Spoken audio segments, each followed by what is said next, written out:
unmuted. Hi, guys. Not sure if you can hear me. Yes, we can. Okay, perfect. It appears that we have nobody in the room, so it's just us and you. So our question is if you by chance had specific EzMax questions, we could try to. Oh, sorry. I'm sorry. I moved my colleague out of the way. No. We can talk about specific issues that you might be having, or you wanted to know more about, or we can just go through the overview that we normally did before. You can't see it because it's all the way there, but we would share it with you, which is basically your EzMax transition from beginning to end. So how you enter everything, and then how do you create a sale? So that was what was planned, but since it's just both of you, if there's something specifically you want to ask, you can unmute yourselves and ask away, because we're here and we will help, more than happy to answer. That's the reason I came, because I've never used EzMax before, so I pretty much don't know anything at all, if I'm being honest, because I was in a team before and I had somebody that was doing all of that for us. Okay, so you had somebody that was doing all of the EzMax, and now you wanted to know how to enter everything on your own. Exactly. Javier, do you have the same questions? Like the same, want to know how do we do everything?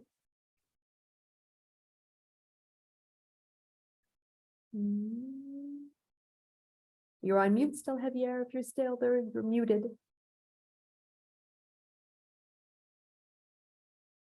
Oh, okay, maybe we lost him for a few minutes. Okay, so we can that's what I'm responding. Yeah. I'm gonna send them both the document. Yes. And then we can walk through. Yes, them. exactly. Okay. Okay. So I'm just gonna share the document with you guys.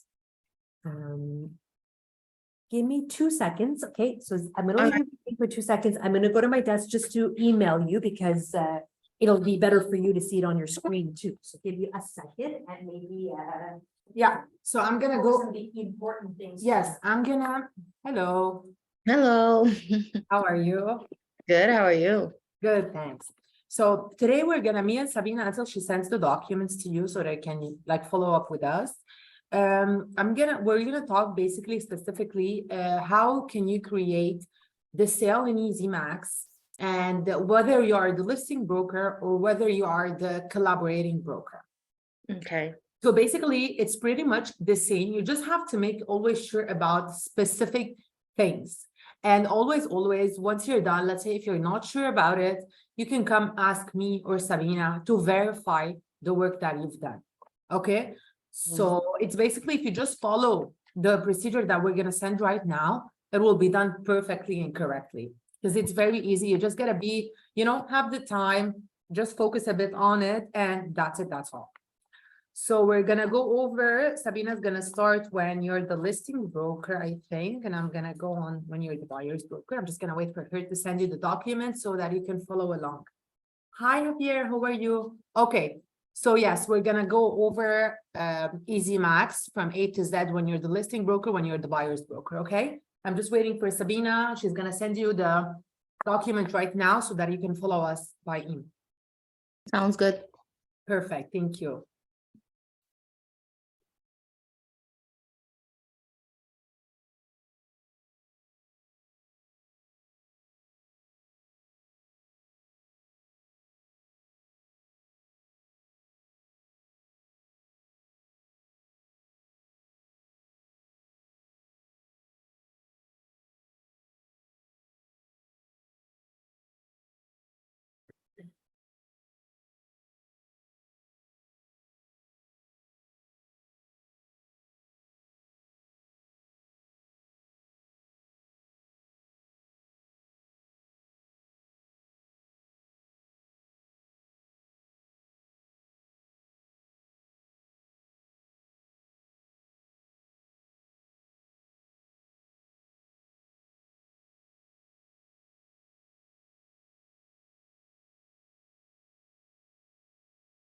Yes, did you receive it?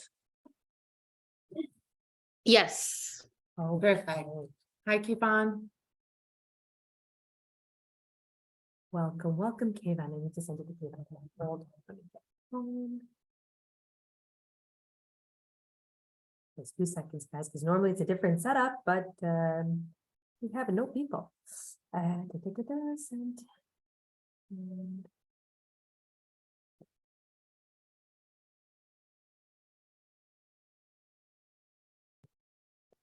okay. Kayvan, you should have in your email a copy of the presentation. I sent it to your Royal LePage email. Yes.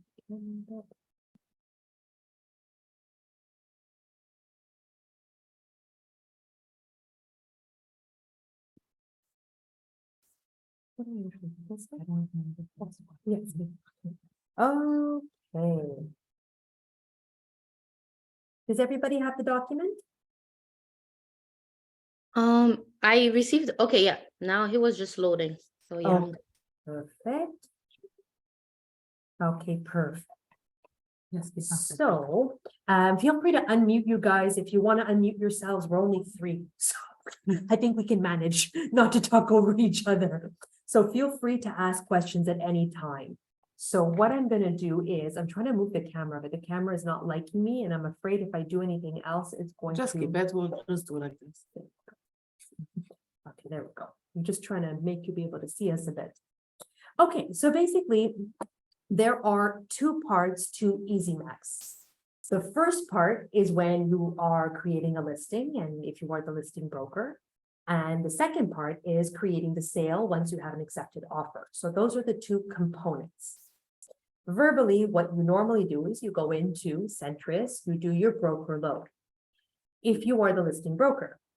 The next day, so that in that night, there will be feed from Centris into EzMax, which will upload all of the details more or less that you've entered. So once you do a broker load in EzMax, you should find everything that you have entered transferred over. So once that happens, you want to be able to find your transactions. So when you go in, number 1, when you are the listing broker, on your home page, you'll be able to search the address. So we recommend searching the address because a lot of things can happen. Hold on, I'm just going to forward Nick the, Nicola, give me 1 second. I'm just forwarding you the presentation for today. Thank you. You're welcome. Nicola Gagnon. And not Gagnon. That's why I don't. Wow, you got it. Oh, not this email, wrong email. Thing I hit send. Okay, here we go. Forward and dot. Voila. It should be in there in a few seconds. So why do we recommend using the search field at the top right-hand side of EzMax? We recommend that because a lot of times things can happen. Your transaction that you're looking for maybe is an older transaction and it's been archived or it's been closed. You will see what's live and active in your home screen. So if you're looking for something that's a little bit older, or you want just a fast way to find your transaction, get used to putting the address in the search bar. So first you want to go to, on your homepage, we will be able to search the address which has been automatically uploaded from Centris. The only exception is exclusive listings. Exclusive listings are not on Centris, therefore they have to be manually created at the top or bottom of the page in active listings. First, you choose the address. Then, once you're in the file, you will be able to upload your documents of the listing. So the data part of it gets transferred over from Centris, but the documents do not get transferred over. So you must upload your documents into EzMax the day after you do your broker load. Please label them carefully and accordingly. Why is that important? For us, obviously, to be able to find it. More importantly is for you to not get reminded that you're missing a document every 1st and 15th of the month. The system is automated. We are obliged as the agency to notify the broker if a document is missing a certain number of times. So our system is already automated that on the 1st and the 15th, if there is any live transaction in EzMax for which we are missing documents, it will send you an email. However, if the document is there and it's just not categorized, you're going to keep on getting reminded. But if you put in the name of what it is, it's the seller's declaration, then it considers it as complete and will not remind you for it. So it is important to label them all accordingly. And then once that is done, you click New Deal. So please be sure to convert your draft deals. Otherwise, the office cannot see them or pay them. There are two things that we do not have visibility to. The first thing we don't have visibility to is obviously your draft deals. The second thing that lately has come up is we do not have visibility to your post-it notes. People have been referring, hey, check my note, I left you a note. No, no, no. This is not how we leave the notes. You have to leave us a comment. The comment feature works on the administration side as well as on the broker side, whereas the post-it is exclusive to both. Your post-its are your post-its, our post-its are our post-its. So please, if you do happen to put a post-it, please make sure that you, Danielle, we're going to send you a copy of the presentation.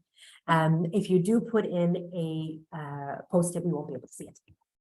So Danielle, you should have a copy of the presentation momentarily.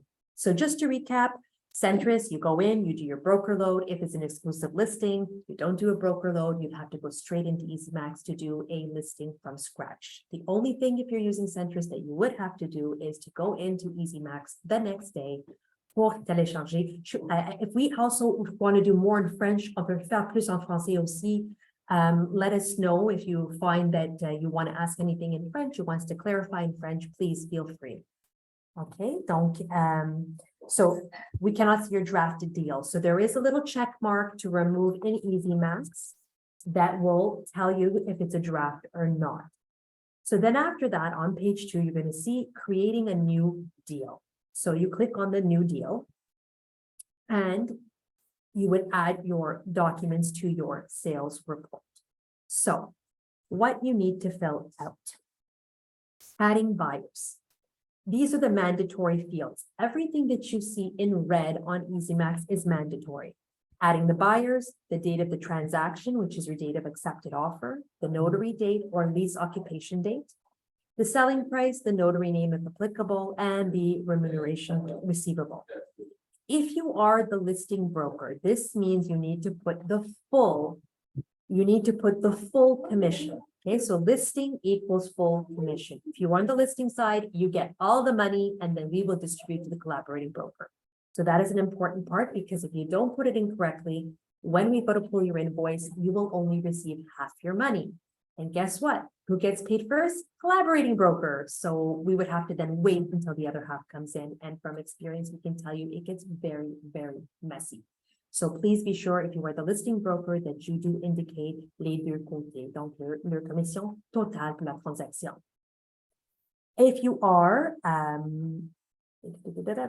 perfect. So then underneath here, you see if you are the buying broker, you need to add the name of the buyers. This is for sales only and not for rentals. Am I in your section? Okay. Sorry, give us 1 second, guys. We're just making sure that we didn't jump to the wrong. Okay. Sorry. Okay, no problem.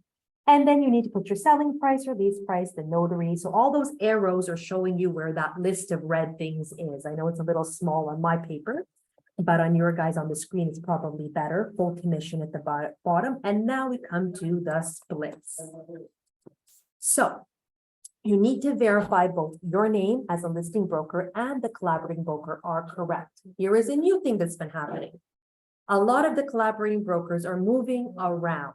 So what is the broker's name or agency that you need to put? Meaning changing agencies. So let's say you have broker ABC who's now with RE/MAX, but they were previously when you signed the promise to purchase with Sutton. It has to go with whichever agency is on your promise to purchase. So if it is Sutton, it has to be Sutton, regardless if the broker is now at RE/MAX. If you don't find the broker, that's when you put a comment, you let us know, you send one of us an email, and we will help you through. Because if we send the money to the new agency by accident, We will have to recall the money, wait for it to come back. Once it comes back, then we can disperse again. So it just creates again more layers. So if you don't know when it happens and it's an accident, c'est la vie, we will fix it for you. But if you do know, kindly just use the profile of the collaborating broker related to the agency they were at the time of signing the promise to purchase. Any questions so far? I'm just going to see if there's any questions, and feel free to unmute. You don't need to type your questions. If you want to unmute and ask a question, go for it. Okay, everybody's still awake though, right? Okay, we will continue. So then, verify by that, and you'll see basically that there's a broker name. You fill out the broker name, and you have to click the check mark for it to appear. So you click the check mark, and then you click on the here.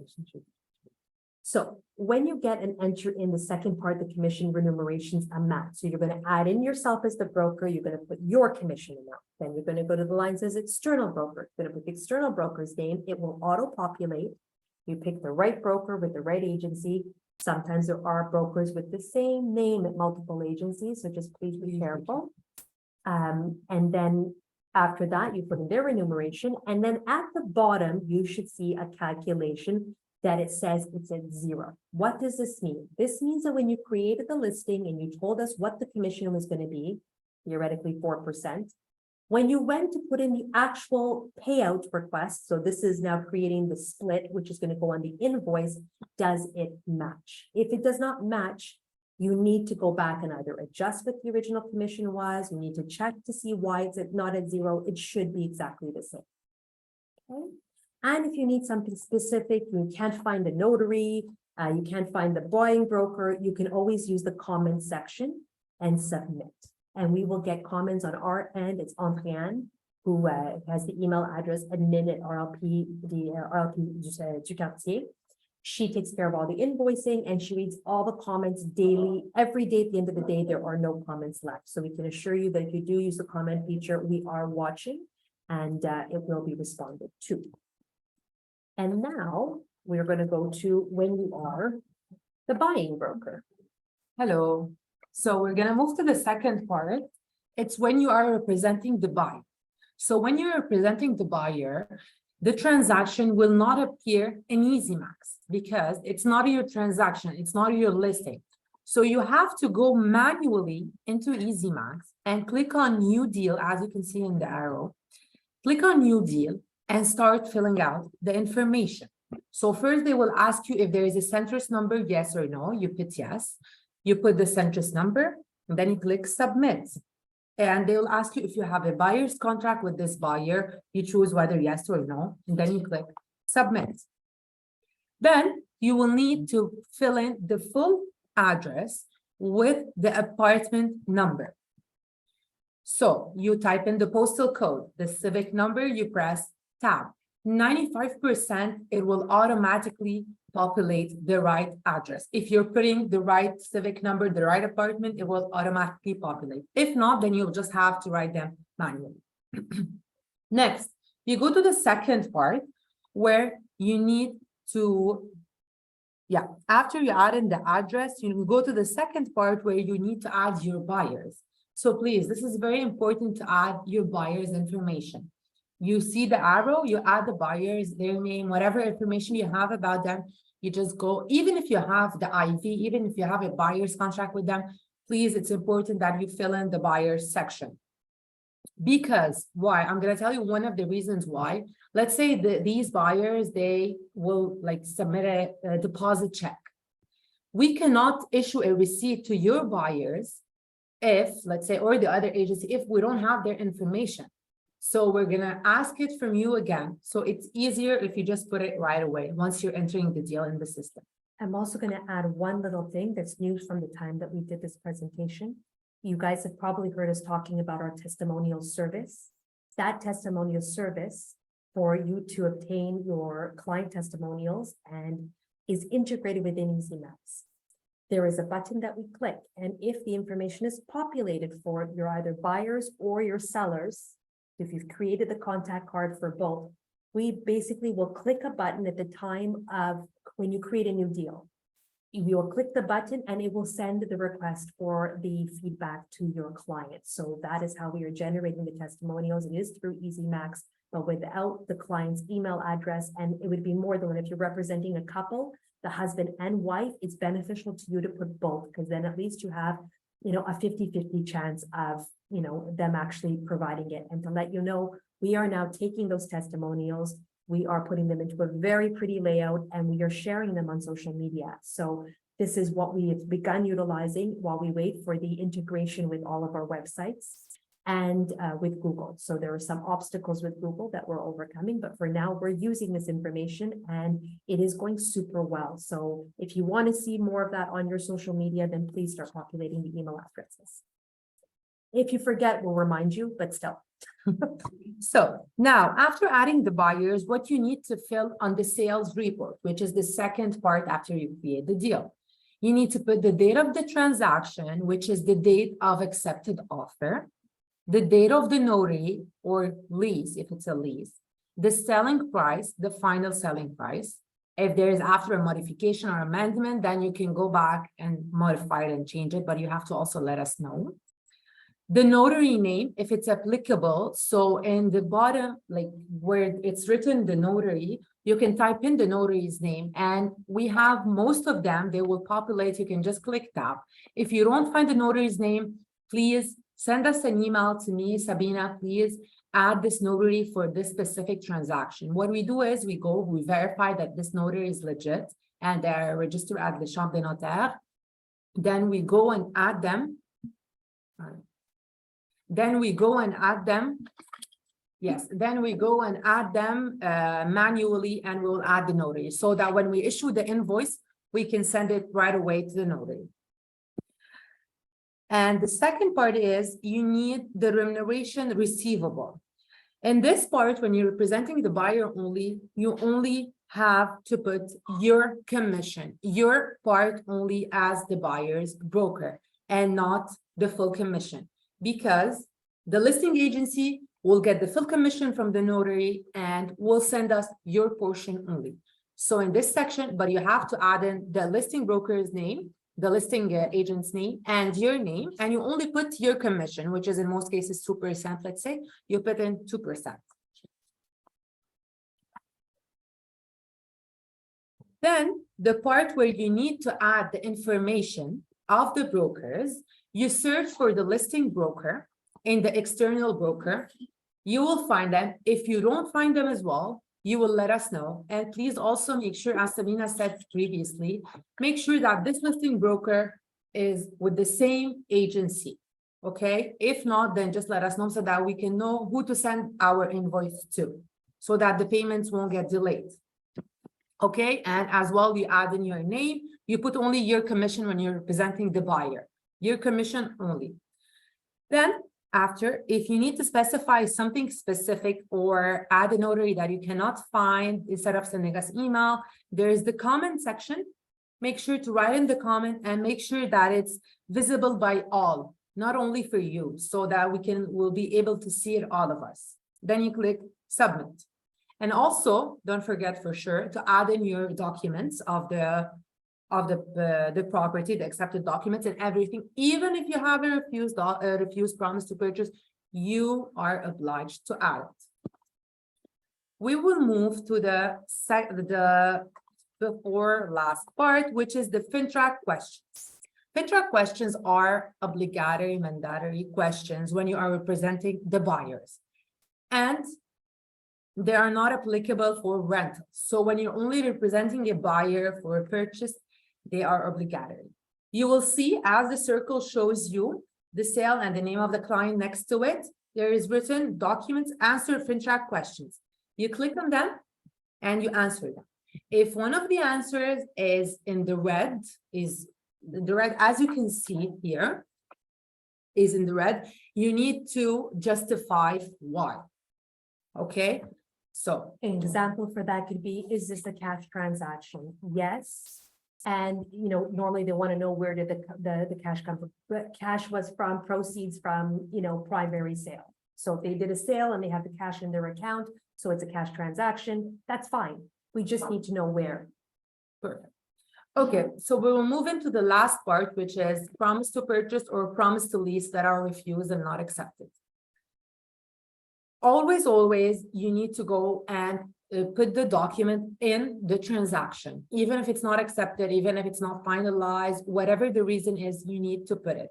It's mandatory. If they come and audit us or they audit a specific file of yours, a specific transaction, they will ask for these documents, even if it's not accepted. So you have to upload it and make sure to categorize it right.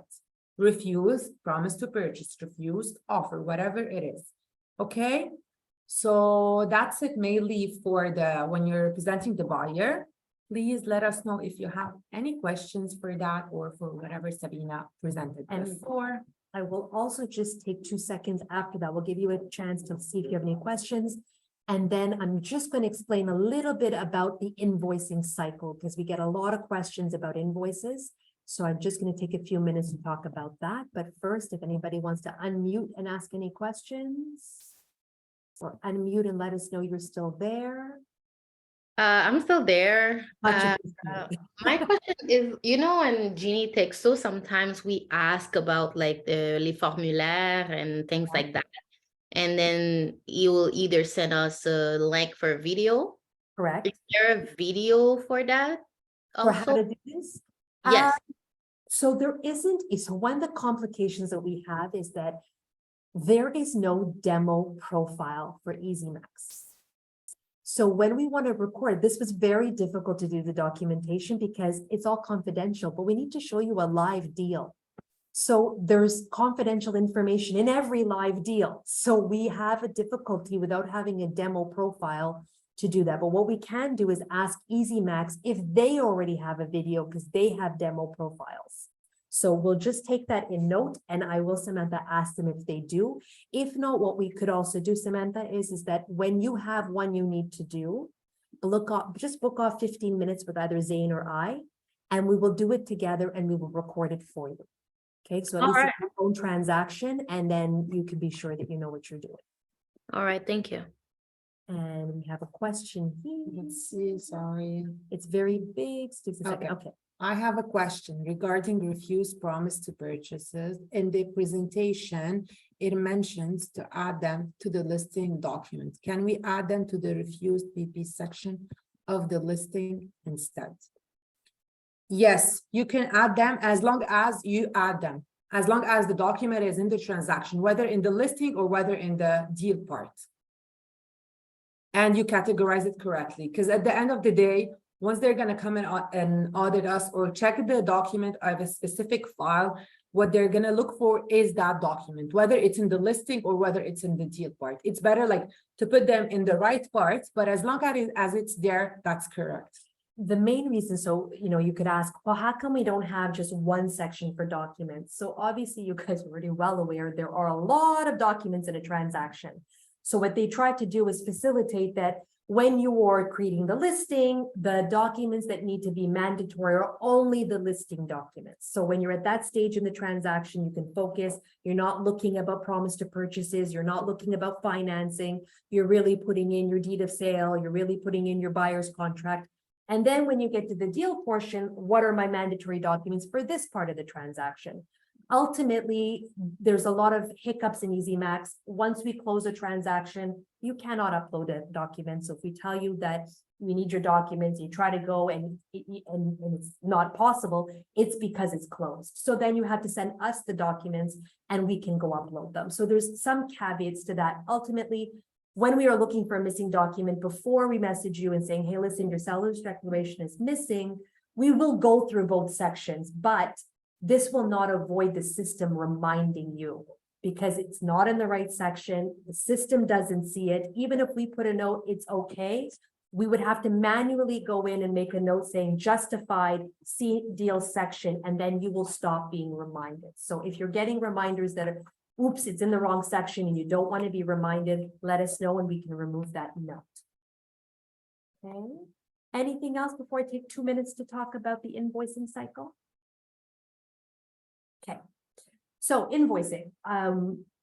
usually at the end of the transaction, there's a lot of panic. I need my invoice, the notary's calling me. How can we avoid this? Number one, making sure your notary's information is in the system. That's number one. Number two is timing.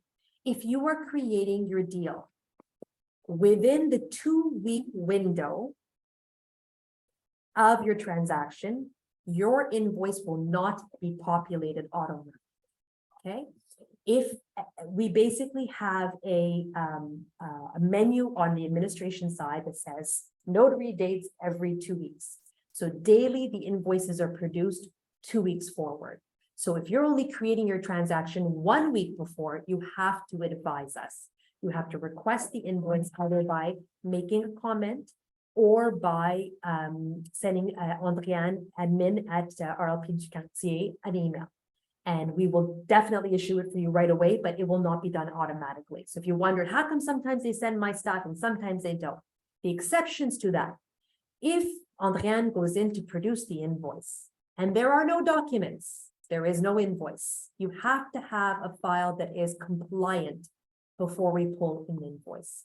So you need to make sure that all your steps are there, A to Z, before we can pull the invoice for you. Pulling the invoice is a very quick thing for us to do. It's not that it's complicated, but you have to complete your part of it before we can do our part of it. So always make sure your split at the bottom is correct. Ask yourself, am I the listing broker? Am I supposed to be getting all of the money or half the money? And then make sure the information of who we have to send it to is there. So if those 3 things are there at the 2-week mark, or maybe let's say you've created a deal a month in advance and the notary strangely is asking you for the invoice, you'll need to manually request it. Okay. Any questions on invoicing? If between now and the next training, if you guys have any questions, anything you want us to cover in the next session, which will be on August 3rd, I believe.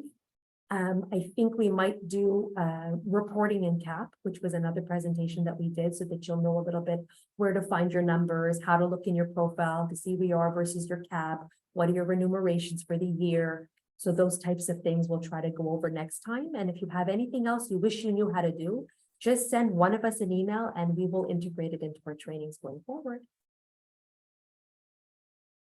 All right. Thank you, ladies. Thank you Thank very you. much. Have a great day, guys. Have a good day. Thank you. Bye. Bye. Thank you. Bye. Bye.